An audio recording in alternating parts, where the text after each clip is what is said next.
My ruthless husband brutally attacked my 7-year-old son from my first marriage.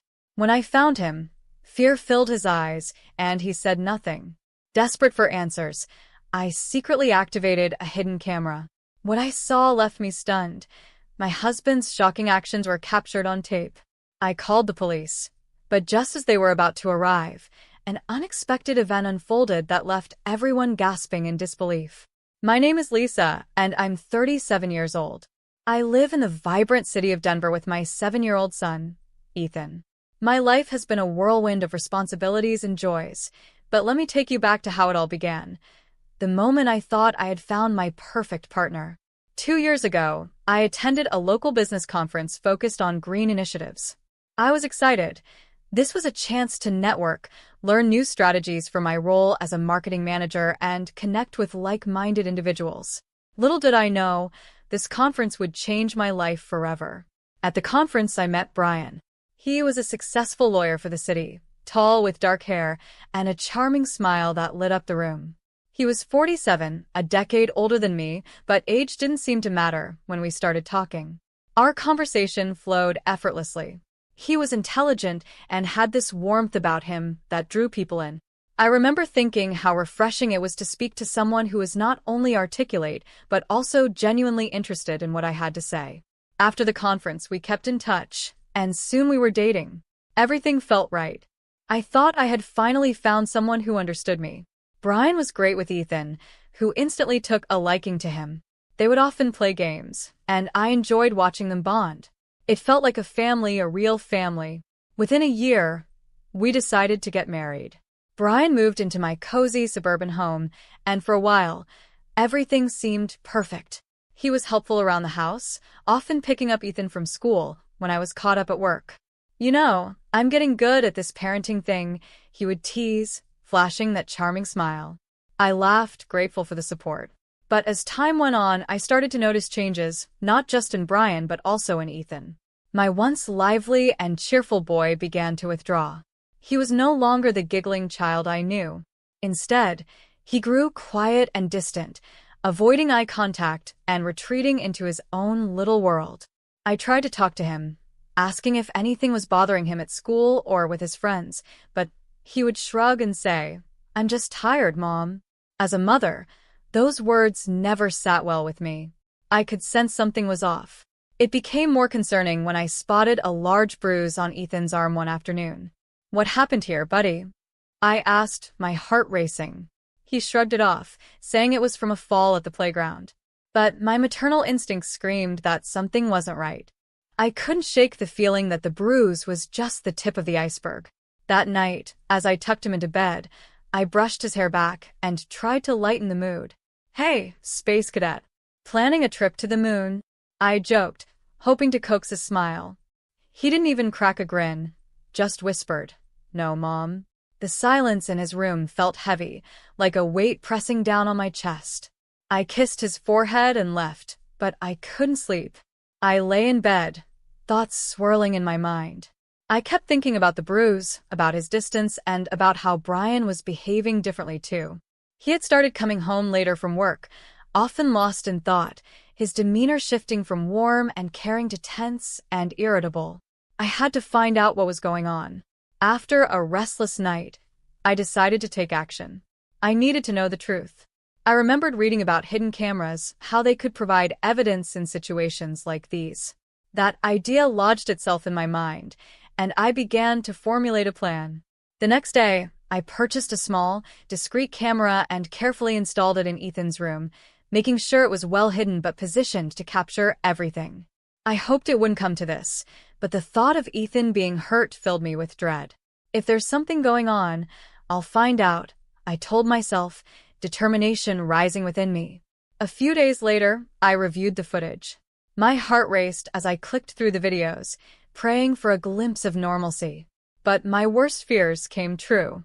There it was, Brian, losing his temper, yelling at Ethan. I watched in horror as he struck my little boy, the sound echoing in the silence of the room. This was not the man I had married. This was a stranger.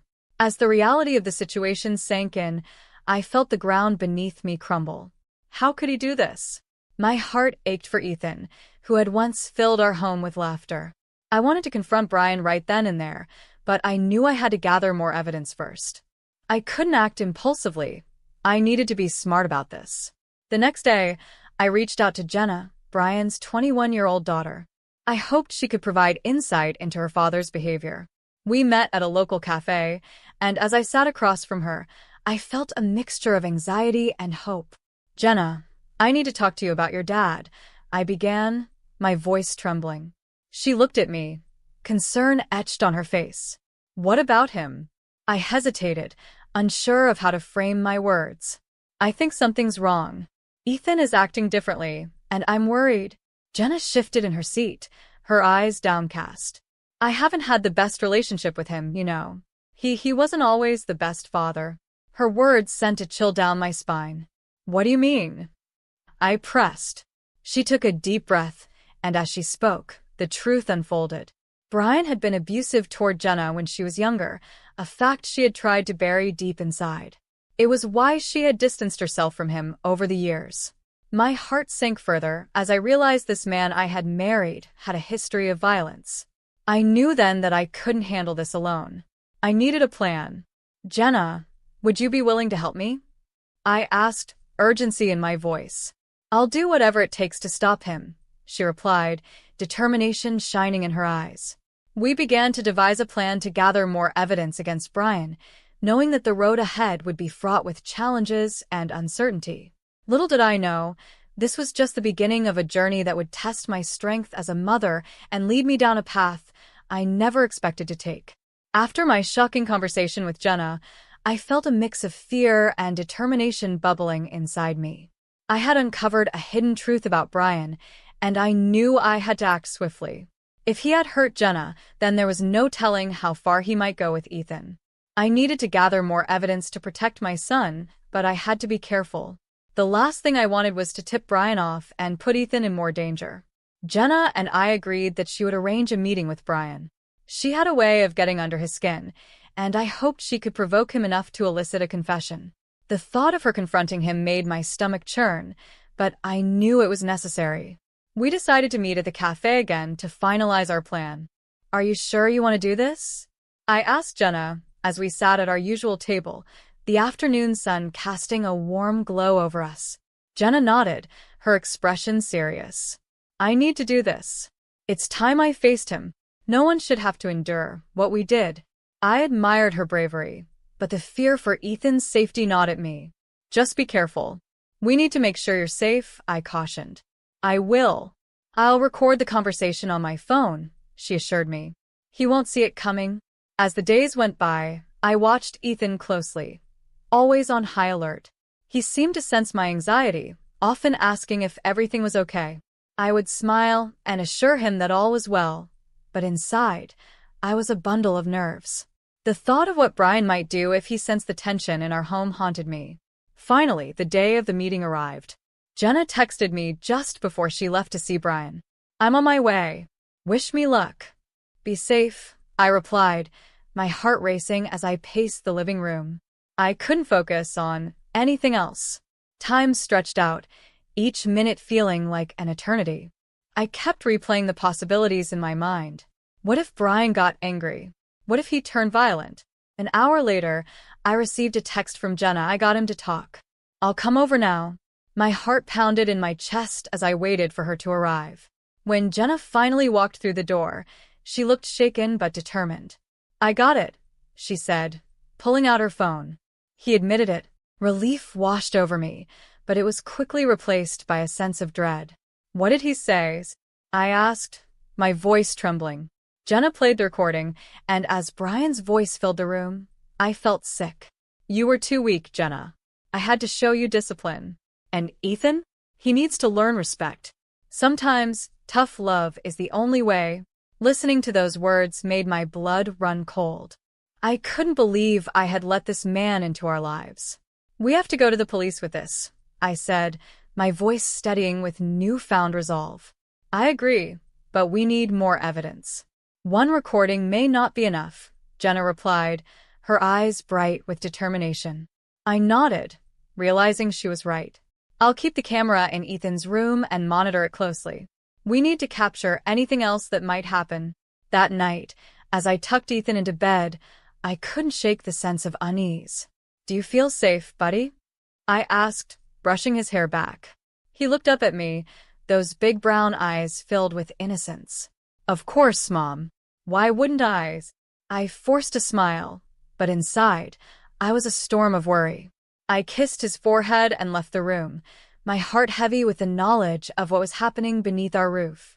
Over the next few days, I kept the camera rolling, checking the footage daily. My stomach twisted with each viewing, hoping for a glimpse of normalcy, but instead, I was met with more of Brian's explosive anger. He would come home late, often already in a foul mood, and I would hear him yelling at Ethan for minor mistakes, like not cleaning up his toys or leaving the bathroom light on. I was horrified. How could he treat my sweet boy this way? I whispered to myself as I replayed the recordings.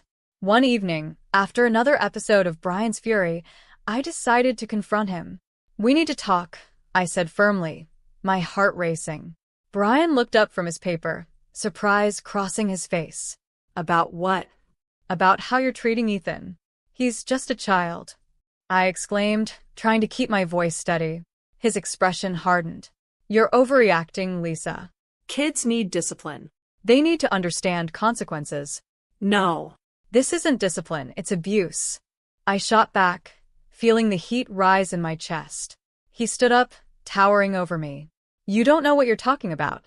I'm doing what's best for him." The argument escalated, and I could feel the air between us crackle with tension. I had to stay strong for Ethan. "I won't let you hurt him anymore. I'll go to the police if I have to."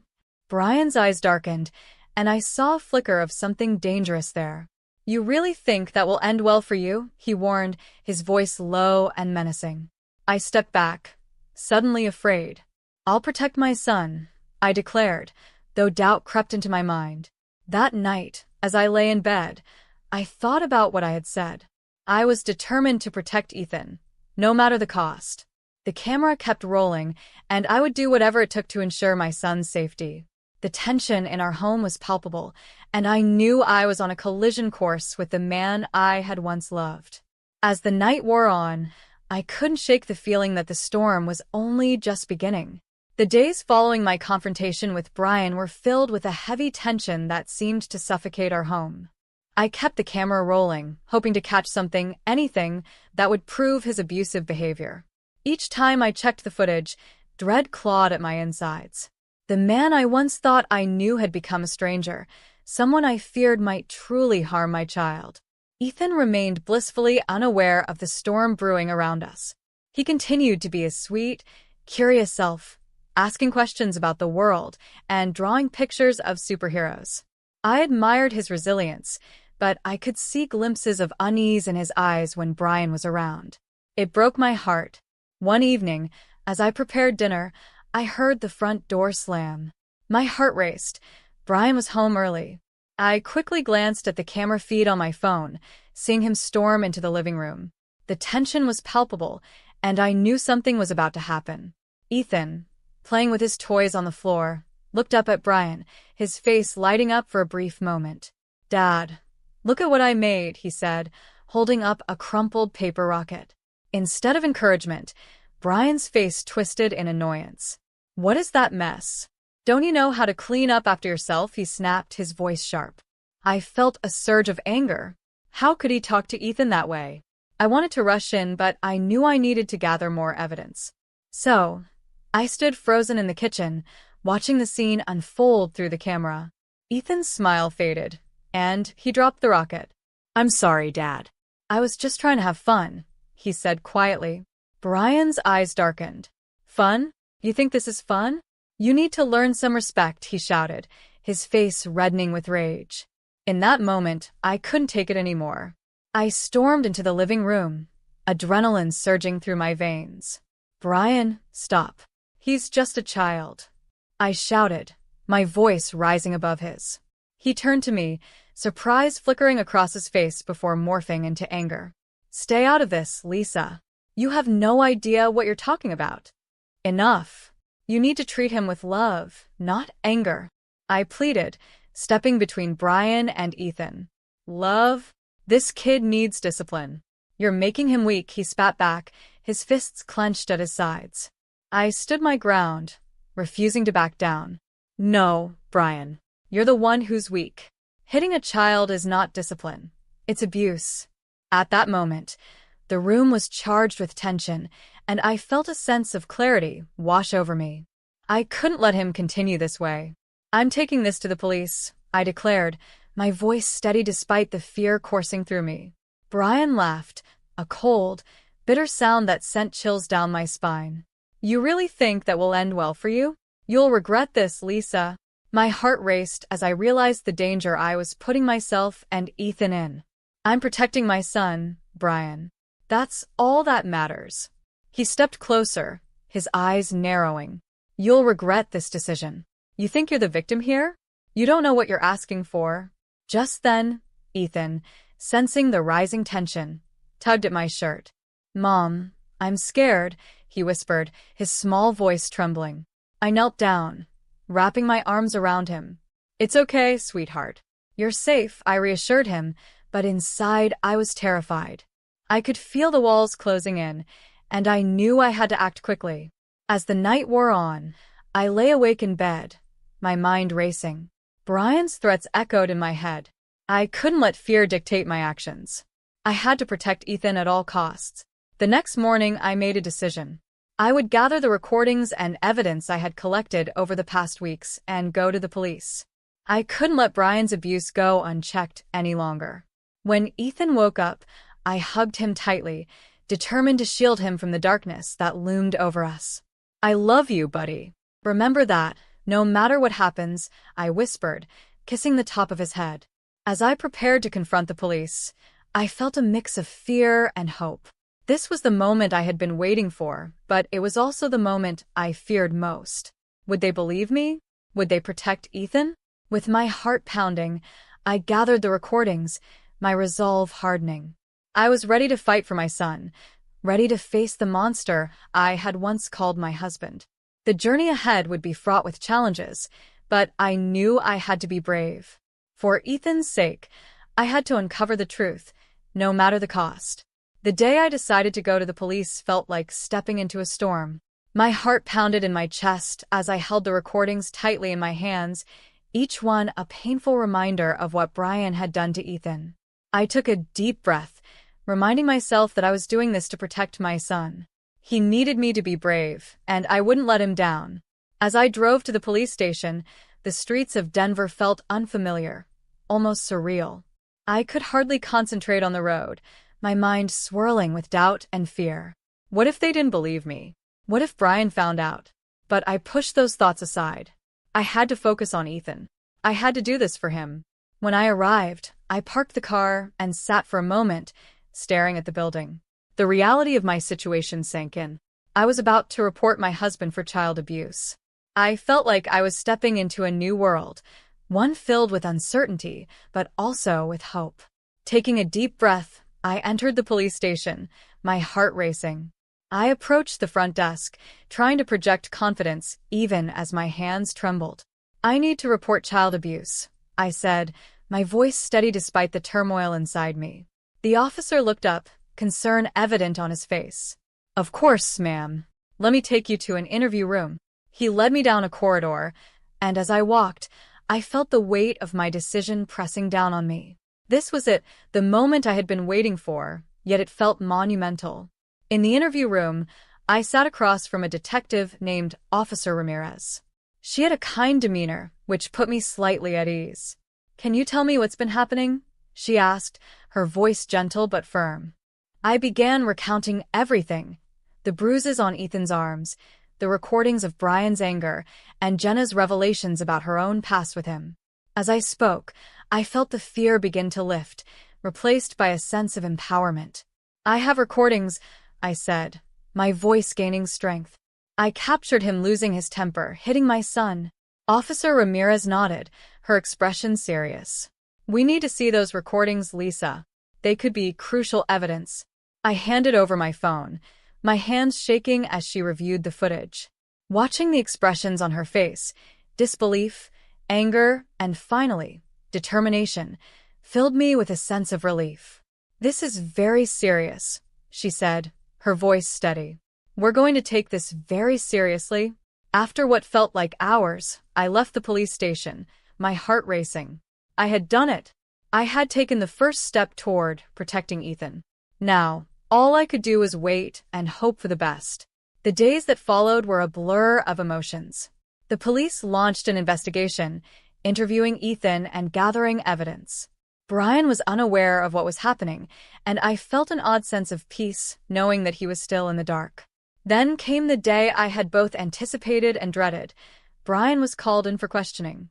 I watched from a distance, my stomach churning. Would he try to manipulate the situation?